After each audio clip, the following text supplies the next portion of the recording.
നമ്മളൊക്കെ എല്ലാ ദിവസവും ഭയങ്കര തിരക്കിലാണല്ലേ. നമ്മൾ രാവിലെ എണീക്കുന്നു, കുറേ റെസ്പോൺസിബിലിറ്റീസ്, നമ്മുടെ ടാർഗറ്റ്സ്, നമ്മൾ ഓട്ടം, നമ്മൾ ചേസ് ചെയ്യുന്നു. ഇങ്ങനെ ഭയങ്കര തിരക്കിലാണ് നമുക്കൊന്നിനും ടൈമില്ല. പക്ഷേ ഈ ഒരു സ്കെഡ്യൂളിൽ നമ്മളൊക്കെ ശരിക്കും മറന്നു പോകുന്ന ഒരു കാര്യമുണ്ട്, നമ്മളുടെയൊക്കെ ഡെസ്റ്റിനേഷൻ. നമുക്ക് ഇന്ന് അതിനെപ്പറ്റി നമുക്കൊന്ന് ചർച്ച ചെയ്യണം. Welcome to another episode of gems from Humax 2024. റിയാസറും സെൻസിയൊക്കെ എപ്പോഴും വളരെ റിപ്പീറ്റഡ് ആയിട്ട് പറയുന്ന ഒരു സെൻറ്റൻസ് ഉണ്ട്, begin with the end in mind.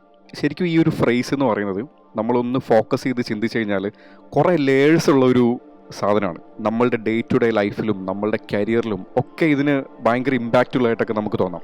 പക്ഷേ എനിക്ക് ഈ ഒരു ഫ്രേസ് എപ്പോൾ കേൾക്കുമ്പോഴേ എനിക്ക് ശരിക്കും തോന്നുന്നത് ഒരു കൈൻഡ് ഓഫ് ഒരു മിറർ പോലെയാണ്. അതായത് നമ്മളിലേക്ക് ഇങ്ങനെ തിരിച്ചു വെച്ചിട്ട് ഞാൻ എങ്ങനെയാണ് ആവേണ്ടത്, ഞാൻ എങ്ങനെയായിരുന്നു ആവേണ്ടത് എന്നൊക്കെ നമ്മളോട് പറയുന്ന പോലത്തെ ഒരു പെർസ്പെക്റ്റീവിലാണ് എനിക്കെപ്പോഴും ഈ ഒരു സെൻറ്റൻസ് തോന്നുക. പരിശുദ്ധ ഖുർആനിൽ പടച്ചവൻ മനുഷ്യരോട് പറയുന്നുണ്ട്, അല്ലസീ ഖലഖൽ മൗത വൽ ഹയാത്ത ലിയബ്ലുവക്കും അയ്യക്കും അഹ്സനു അമല.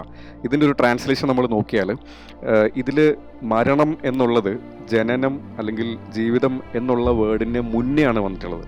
സാധാരണ നമ്മൾ ഈ ജനനം മരണം അങ്ങനത്തെ ഒരു ഓർഡറിലാണല്ലോ ഇങ്ങനത്തെ കാര്യങ്ങളൊക്കെ പറയാറുള്ളത്. പക്ഷെ ഖുർആനിൽ പടച്ചവൻ നമ്മളുടെയൊക്കെ ഈ ഭൂമിയിലുള്ള അവസാനത്തെ ഒരു ദിവസത്തെ പറ്റിയാണ് ആദ്യം പറഞ്ഞതും അതിനുശേഷമാണ് നമ്മളുടെ ആദ്യത്തെ ദിവസത്തെ പറ്റി പറഞ്ഞത്. ശരിക്കും നമ്മൾ ജീവിതത്തിൽ ഓരോ ദിവസവും എടുക്കുന്ന ഓരോ ഡിസിഷൻസും ജീവിതത്തിൽ എടുക്കുന്ന ഓരോ സ്റ്റെപ്സും ഒക്കെ നമ്മളുടെ ഓരോരുത്തരുടെയും നമ്മളുടെയൊക്കെ ലൈഫിലെ അവസാനത്തെ ആ ഒരു ചാപ്റ്ററിലേക്കുള്ള ഒരു ജേർണിയാണല്ലോ സംഭവിക്കുന്നത്. നമ്മൾ ശരിക്കും ഈ ഒരു കാര്യം നമ്മളുടെ ഒരു റിയാക്റ്റീവ് ആയിട്ടുള്ള ഒരു ലൈഫ് സ്റ്റൈൽ വെച്ചിട്ട് നമ്മളിത് ഓർക്കാറില്ല. ഞാൻ ഈ റിയാക്റ്റീവ് ലൈഫ് എന്ന് ഞാൻ പറയാൻ കാരണം നമ്മളൊക്കെ, ഞാൻ ഉൾപ്പെടെ, നമ്മൾ ലൈഫ് ഇങ്ങോട്ട് വരട്ടെ, അപ്പോൾ അന്നേരം എങ്ങനെയാണോ റിയാക്ട് ചെയ്യേണ്ടത് അതനുസരിച്ചിട്ട് നമുക്ക് അന്നേരം റിയാക്ഷൻസ് കൊടുക്കാം എന്നുള്ളൊരു ആറ്റിറ്റ്യൂഡിലാണ് നമ്മളുടെയൊക്കെ ഓരോ ദിവസവും പോയിക്കൊണ്ടിരിക്കുന്നത്. നമ്മൾ പലപ്പോഴും ഒരു പുതിയൊരു സിറ്റുവേഷൻ ക്രിയേറ്റ് ചെയ്യാൻ പോലും നമ്മൾ ചിന്തിക്കാറില്ല. അപ്പോൾ ഈ ഒരു മൊമെൻറ്റിൽ ജസ്റ്റ് ഒന്ന് ആലോചിച്ച് നോക്കിയേ, നമ്മളുടെയൊക്കെ ഭൂമിയിലുള്ള ജീവിതത്തിനെ നമ്മളൊരു ഹിസ്റ്ററി ആയിട്ട് കാണുവാണ്, നമ്മളൊരു ബുക്കായിട്ട് കാണുവാണെങ്കിൽ അതിൻ്റെ ലാസ്റ്റ് പേജ് എങ്ങനെയായിരിക്കും? അതിൽ നമുക്ക് സന്തോഷിക്കാനുള്ള കുറച്ച് കാര്യങ്ങളൊക്കെ ഉണ്ടാവുമോ? ബിക്കോസ് നമ്മൾ ഓൾറെഡി ഒരു പേർപ്പസ് ഡ്രിവൺ ലൈഫാണ് ഭൂമിയിൽ ചെയ്തതെന്നും, അല്ലെങ്കിൽ ലാസ്റ്റ് പേജിൽ ഒരു റിഗ്രറ്റ് ആയിരിക്കുമോ നമുക്കുണ്ടാവുക? ബിക്കോസ് ഞാൻ നേരത്തെ പറഞ്ഞ പോലെ നമ്മളൊരു ഓട്ടോ പൈലറ്റ് മോഡിൽ ഭൂമിയിൽ ജീവിച്ചു പോയതുകൊണ്ട്. പ്രോഫറ്റ് മുഹമ്മദ് സല്ലല്ലാഹു അലൈഹി വസല്ലം പറഞ്ഞിട്ടുണ്ട്, ബുദ്ധിമാന്മാർ ഭൂമിയിൽ സ്പെൻഡ് ചെയ്യുന്ന സമയം അവരുടെ എല്ലാ ആക്ടിവിറ്റീസും ഒരു ആഫ്റ്റർ ലൈഫ് ടാർഗറ്റിലായിരിക്കും അവർ കൊണ്ടുപോവുക. ഇവിടെ നോട്ട് ചെയ്യേണ്ട ഒരു മെയിൻ കാര്യം, ഏറ്റവും ബിസി ആയിട്ടിരിക്കുന്ന ആളെന്നല്ല പറഞ്ഞത്, ഏറ്റവും ഫണ്ടുള്ള ആളെന്നല്ല പറഞ്ഞത്, ഏറ്റവും ടാർഗറ്റ്സ് അടിക്കുന്ന ആളെന്നല്ല പറഞ്ഞത്. ബുദ്ധിമാന്മാർ എന്നുള്ളൊരു ടേമാണ് അവിടെ യൂസ് ചെയ്തിട്ടുള്ളത്. ഈ ബുദ്ധിമാന്മാർ അല്ലെങ്കിൽ ഈ വൈസ് മെൻ എന്നൊക്കെ പറയുന്ന ആളുകൾ ശരിക്കും വളരെ ഇൻറ്റൻഷനലി ആയിരിക്കും അവർ ഭൂമിയിലുള്ള ഓരോ സമയം സ്പെൻഡ് ചെയ്യുക. അവർ ഭൂമിയിൽ വെറുതെ ഇങ്ങനെ എക്സിസ്റ്റ് ചെയ്യുന്നു എന്നുള്ളൊരു സിറ്റുവേഷനിലായിരിക്കില്ല. അവർ they are always preparing for something greater.